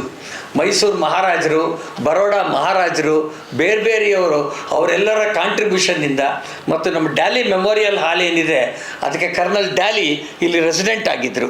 ಅವರು ಯುರೋಪ್ನಿಂದ ಅನೇಕ ಗ್ರಂಥಗಳನ್ನು ತರಿಸೋಕ್ಕೆ ಸಾಧ್ಯ ಆಯಿತು. ಹಾಗಾಗಿ ನಮಗೆ 18ನೇ ಶತಮಾನದ ಕೊನೆಯಲ್ಲಿ ಪ್ರಕಟ ಆಗಿರ್ತಕ್ಕಂಥ ಗ್ರಂಥಗಳು ನಮ್ಮಲ್ಲಿದೆ. ಫ್ರಮ್ 18th ಸೆಂಚುರಿಯಿಂದಲೂ ಇರ್ತಕ್ಕಂಥ ಗ್ರಂಥಗಳು ನಮ್ಮ ಗ್ರಂಥಾಲಯದಲ್ಲಿ ಇರ್ತಕ್ಕಂಥದ್ದು. ಇವತ್ತು ಇದೆಲ್ಲದರ ಕಾರಣದಿಂದ ಮಿಥಿಕ್ ಸೊಸೈಟಿ ಗ್ರಂಥಾಲಯಕ್ಕೆ ಒಂದು ಒಳ್ಳೆಯ ಹೆಸರು ಬಂದಿದೆ. ಆ ಹೆಸರು ಬರೋಕ್ಕೆ ಇನ್ನೊಂದೇನೆಂದರೆ, ಗ್ರಂಥಗಳಿದ್ದರಷ್ಟೇ ಸಾಲದು, ಅದನ್ನು ಬಂದಂತಹ ಓದುಗರಿಗೆ ಕೊಡ್ತಕ್ಕಂಥ, ಅದ್ರ ಬಗ್ಗೆ ಮಾಹಿತಿ ಕೊಡ್ತಕ್ಕಂಥದ್ದು ಅಷ್ಟೇ ಮುಖ್ಯ ಆಗಿಬಿಡುತ್ತೆ. ಆ ಹಿನ್ನೆಲೆಯಲ್ಲಿ ಇದುವರೆಗೂ ನಮ್ಮ ಗ್ರಂಥಪಾಲಕರಾಗಿ ಯಾರ್ಯಾರು ಕೆಲಸ ಮಾಡಿದ್ದಾರೆ ಅವರ ಸರ್ವೀಸನ್ನು ಇವತ್ತು ನಾನು ನೆನಪಿಸ್ಕೊಳ್ಳೇಬೇಕು. ಈಗ ನಮ್ಮ ಗ್ರಂಥಾಲಯದ ಪ್ರಮುಖರಾಗಿರ್ತಕ್ಕಂಥ ಶ್ರೀನಿವಾಸನ್ ಅವರಿದ್ದಾರೆ. ಅವರು ಇಂಡಿಯನ್ ಇನ್ಸ್ಟಿಟ್ಯೂಟ್ ಆಫ್ ಸೈನ್ಸ್ನಲ್ಲಿದ್ದರು, ಆಮೇಲೆ SKFನ ರಿಸರ್ಚ್ ಲ್ಯಾಬೊರೇಟ್ರಿನಲ್ಲಿದ್ದರು. ಅಷ್ಟೇ ಅಲ್ಲ, ನಮ್ಮ ಗೋಖಲೆ ಗ್ರಂಥಾಲಯ ಬೆಂಗಳೂರಿನಲ್ಲಿ ಏನಿದೆ ಅಲ್ಲೂ ಕೂಡ 60,000 ಪುಸ್ತಕ ಇದೆ. ಅದು ಬಹಳ ಶೇಂಬಲ್ಸಲ್ಲಿತ್ತು. ಅದಷ್ಟನ್ನು ಸಿಂಗಲ್ ಹ್ಯಾಂಡೆಡ್ಲಿ ಅವರೇ ಸರಿ ಅದನ್ನು ಮಾಡಿಕೊಟ್ಟಿರ್ತಕ್ಕಂಥದ್ದು. ಆಮೇಲೆ ಇಲ್ಲಿ ನಮ್ಮ ಮಿಥಿಕ್ ಸೊಸೈಟಿ ಗ್ರಂಥಾಲಯವನ್ನು ಸರಿ ಮಾಡಿದ್ದು. ಅದಷ್ಟೇ ಅಲ್ದಿರ ನಮ್ಮ ಸುತ್ತಮುತ್ತ ಇರ್ತಕ್ಕಂಥ ಅನೇಕ ಗ್ರಂಥಾಲಯಗಳಿಗೆ, ಕಾಲೇಜ್ ಗ್ರಂಥಾಲಯಗಳಿಗೆ ಹೋಗಿ ಫ್ರೀಯಾಗಿ ಸರ್ವಿಸ್ ಮಾಡಿ ಎಸ್ಟಾಬ್ಲಿಷ್ ಮಾಡಿ ಬಂದಿದ್ದಾರೆ. ಹಾಗೆ ಶ್ರೀನಿವಾಸನ್ ಅವರು ಇರ್ತಕ್ಕಂಥದ್ದು, ಅವ್ರ ಜೊತೆಗೆ ಇರ್ತಕ್ಕಂತಹ ನಮ್ಮ ಮಿಕ್ಕ ಗ್ರಂಥಪಾಲಕರು, ತ್ಯಾಗರಾಜ್ ಇರ್ಬೋದು, ಮಹಾದೇವ ಸ್ವಾಮಿ ಇರ್ಬೋದು, ಗಿರೀಶು, ಭಾವನಾ, ಚೇತನ್ ಮತ್ತು ಮಹದೇವಮ್ಮ, ಇವರು ಎಲ್ಲರ ಕಾಂಟ್ರಿಬ್ಯೂಷನ್ ಇದೆಯಲ್ಲ ಅದು ಬಹಳ ಅಪಾರ. ಮತ್ತು ಉಮೇಶ್ ರೆಡ್ಡಿ ಅವರು ಹೇಳಬೇಕಾದ್ರೆ, ಇವತ್ತೆಲ್ಲ ಡಿಜಿಟಲ್ ಟೆಕ್ನಾಲಜಿ ಬೇರೆ ಇದರ ಪ್ರಕಾರ ಗ್ರಂಥಪಾಲಕರು ಇನ್ವಿಸಿಬಲ್ ಆಗಿಬಿಡ್ತಾರೆ ಅಂತ ಹೇಳ್ತಾರೆ. ಮಿಥಿಕ್ ಸೊಸೈಟಿಯ ಗ್ರಂಥಾಲಯದಲ್ಲಿ ಹಂಗೆ ಆಗಿಲ್ಲ. ಪ್ರತಿಯೊಬ್ಬ ಓದುಗರಿಗೂ ನಮ್ಮ ಗ್ರಂಥಪಾಲಕರು ಎಲ್ಲರ ಹೆಸರು ಗೊತ್ತು. ಅಷ್ಟರ ಮಟ್ಟಿಗೆ ಒಂದು ಆತ್ಮೀಯ ಸಂಬಂಧವನ್ನು ಇಟ್ಕೊಂಡಿರ್ತಕ್ಕಂಥದ್ದು. ಇದು ಎಲ್ಲದರ ಕಾರಣದಿಂದ ನಮ್ಮ ಗ್ರಂಥಾಲಯಕ್ಕೆ ಬೆಲೆನೂ ಬಂದಿದೆ. ಗ್ರಂಥಾಲಯಕ್ಕೆ ಬೆಲೆ ಬಂದ ಕಾರಣ ಏನು ಅಂದರೆ, 2 ವರ್ಷದ ಕೆಳಗೆ ನಮಗೆ ಕರ್ನಾಟಕದ ರಾಜ್ಯೋತ್ಸವ ಪ್ರಶಸ್ತಿ ನಮ್ಮ ಸಂಸ್ಥೆಗೆ ಬಂತು. ಸೊ ಮುಖ್ಯಮಂತ್ರಿಗಳು ಟೀ ಕರೆದಿದ್ರು, ಯಾರ್ಯಾರಿಗೆ ಪ್ರಶಸ್ತಿ ಬಂದಿದೆ ಅವರೆಲ್ಲರಿಗೂ ಕೂಡ. ನನಗೆ ಬಹಳ ಆಶ್ಚರ್ಯ ಆಯಿತು, ಮಿಥಿಕ್ ಸೊಸೈಟಿ ಹೆಂಗೆ ಗೊತ್ತಾಯಿತು ಸರ್ಕಾರಕ್ಕೆ ಅಂತ ಹೇಳಿ. ಅದಕ್ಕೆ ನಾನು ಅಲ್ಲಿ ಕೇಳಿದೆ.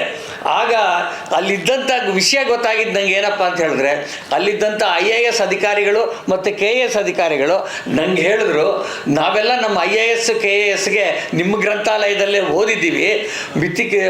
ಚೀಫ್ ಮಿನಿಸ್ಟರ್ ಮೀಟಿಂಗ್ ಮಾಡಿದಾಗ ಯಾರಿವರು ಮಿಥಿಕ್ ಸೊಸೈಟಿ ಅಂತ ಅವ್ರು ಕೇಳಿದಾಗ ನಾವು ನೀವು ಯಾರು ಅಂತ ಹೇಳಿದ್ವು. ಅದರಿಂದ ಅವ್ರಿಗೆ ಅರ್ಥವಾಯಿತು, ಓ ಇದಕ್ಕೆ ಕೊಡಬೇಕು ಅಂತ ಹೇಳಿ.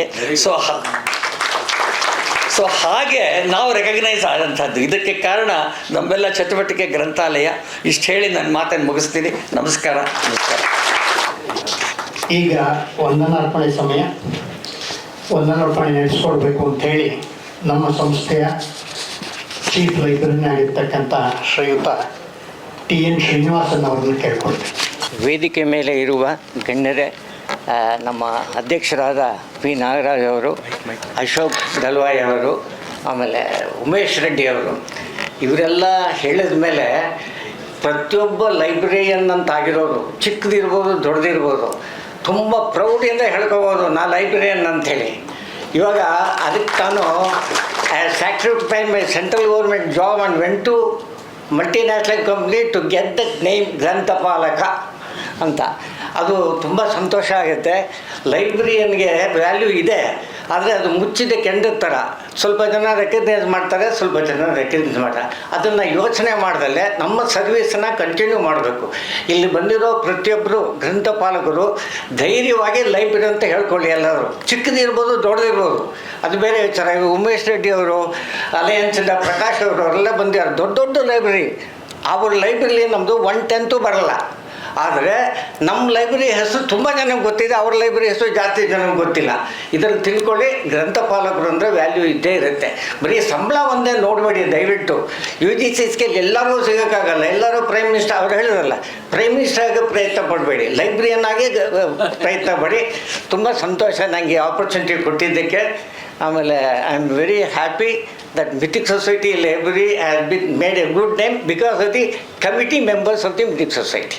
ಬಿಕಾಸ್ ಲೈಬ್ರರಿಗೆ ಸಪೋರ್ಟ್ ಕೊಡೋದು ಮ್ಯಾನೇಜ್ಮೆಂಟ್ ಇರುತ್ತೆ. ಇಲ್ಲಿ ಮಾತ್ರ ನಾವು ಏನು ಕೇಳಿದ್ರು ಇದುವರೆಗೂ 13 ವರ್ಷದಿಂದ ಎಷ್ಟು ಸಪೋರ್ಟ್ ಕೊಟ್ಟಿದ್ದಾರೆ ಅಂದರೆ, ಲೈಬ್ರರಿ ಹೇಗೆ ಪ್ರಾಮಿನೆಂಟ್ ಬಂದಿದೆಯೋ ಅಷ್ಟಕ್ಕಿಂತ ಜಾಸ್ತಿ ಸಪೋರ್ಟ್ ಕೊಟ್ಟಿದ್ದಾರೆ ಅವರು. ಯಾವ ಲೈಬ್ರರಿ ಅನ್ನೋದು ಇಷ್ಟು ಸಪೋರ್ಟ್ ಸಿಕ್ಕಿದ್ದು ನಾನು ನೋಡಿಲ್ಲ. ಯಾಕಂದ್ರೆ ನಾನು ಬೇರೆ 3-4 ಲೈಬ್ರರಿನ ಕೆಲಸ ಮಾಡಿದ್ದೀನಿ. ಇಲ್ಲಿ ಸಪೋರ್ಟ್ ಸಿಕ್ಕಿದ್ದು ಅಷ್ಟು ಎಲ್ಲೂ ಸಿಕ್ಕಿಲ್ಲ. ತುಂಬ ಥ್ಯಾಂಕ್ಸ್.